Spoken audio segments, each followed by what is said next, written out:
नमस्कार, मी श्वेता भालेकर परब. आपण पाहताय टीव्ही 9 मराठी. सुरुवातीला एक महत्त्वाची बातमी. छत्रपती संभाजीनगरमध्ये जितेंद्र आव्हाड यांच्या विरोधात भाजप आक्रमक झालेला आहे. भाजपकडून आंदोलन केलं जात आहे. आव्हाडांच्या श्रीरामावरील वक्तव्यामुळे भाजपचे कार्यकर्ते संतापलेले आहेत. कायम वेळे वाकडं बोलणारा, हिंदू देवतांचा अपमान करणारा हा जितेंद्र आव्हाडचं हे म्हणणं म्हणजे शरद पवारांचं म्हणणं आहे का? हे राष्ट्रवादी शरद पवारच्या गटाचा हा विषय आहे का? यांनी याचा खुलासा केला पाहिजे आणि तेव्हा सर्व जनतेला कळेल की राष्ट्रवादी काँग्रेस हे तमाम हिंदू देवतांच्या विरोधी असलेली ही संघटना आहे. म्हणून मी आज जितोद्दीन आव्हाड याचा मी तीव्र निषेध व्यक्त करतो.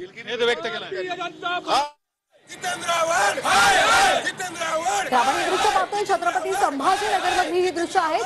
भाजप आक्रमक झालेला आहे. जितेंद्र आव्हाड यांच्या वक्तव्याचा निषेध केला जातोय. या संदर्भात अधिक माहिती घेऊयात आमचे प्रतिनिधी दत्ता गणवटे यांच्याकडून. दत्ता, काय अधिकचे अपडेट?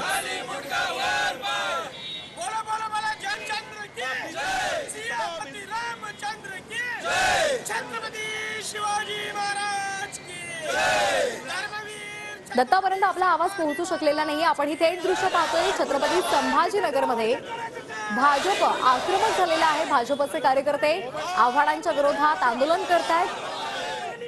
त्यांच्या प्रतिमेला श्रीराम हे तमाम हिंदुत्वाचं आराध्य दैवत आहे. त्यांच्याबद्दल अपशब्द आम्ही खपवून घेणार नाही. तुम्ही व्यक्तिगत कोणावरही माणसावर बोला, पण आराध्य दैवत आहेत ते, त्यांच्याबद्दल बोलला म्हणून आम्ही त्याचा तीव्र निषेध व्यक्त करत आहोत. तर अशा पद्धतीने भारतीय जनता पार्टीचं हे तीव्र आंदोलन सुरू आहे.